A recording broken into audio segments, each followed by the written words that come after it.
அதை அப்படி எல்லாம் பெரியவா குருவார விளம்பரம்லாம் சொல்லிட்டு பண்ணிட்டு வந்தா. அப்படி பண்ணிட்டு வரத்தே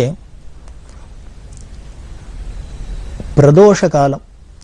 அந்த பிரதோஷ காலத்தில் சாத்தனூருங்கிற இடத்துல தான் அடுத்த வருஷம் அந்த சாத்துர்மாசியத்தை பண்ண 1952 வருஷம் சாத்துர்மாசியத்தை அப்படி பண்ணிட்டு இருக்கிறது.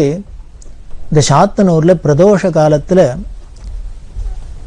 ரொம்ப முக்கியம். பிரதோஷ காலம் அப்படிங்கிறது ரொம்ப முக்கியம். பரமேஸ்வரனுக்கு ரொம்ப முக்கியமானது பிரதோஷ காலம். அந்த பிரதோஷ காலத்து சிவதாண்டவம் அப்படின்னே சொல்கிற வழக்கம். இந்த பிரதோஷ காலத்தில் தான் பரமேஸ்வரன் தாண்டவம் ஆடுறதா சாஸ்திரங்கள் சொல்கிறது. சிவதாண்டவம் அப்படின்னு சொல்லக்கூடிய இந்த சிவதாண்டவம் ஆடுற அந்த பரமேஸ்வரன் ஆடுறதே நடராஜா நடராஜா சிதம்பரம்னு அவர் ஆடுறதுக்கு ஒரு க்ஷேத்திரமே இருக்குது. அப்படி பிரதோஷ காலத்தில் ஆனந்த தாண்டவம் பரமேஸ்வரன் ஆடுறதே பிரம்மா தாளம் போடுறார், விஷ்ணு மிருதங்கம் வாசிக்கிறார், இந்திரன் புல்லாங்குழல் வாசிக்கிறான், சரஸ்வதி வீணை வாசிக்கிறா. இப்படி எல்லா தேவதைகளும் இந்த ஆனந்த தாண்டவத்தை பார்த்து ஆனந்தமடைய சந்தோஷமடைய அவாவாளான கைங்கரியம் அவாவாளான இதெல்லாம் பண்ண பரமேஸ்வரன் ஆனந்த தாண்டவமாக தான் மகா பிரதோஷ காலத்தை சொல்லியிருக்கு. அதனால தான் பிரதோஷ காலத்தில் பரமேஸ்வர சந்நிதியில் தான் இருக்கணும்.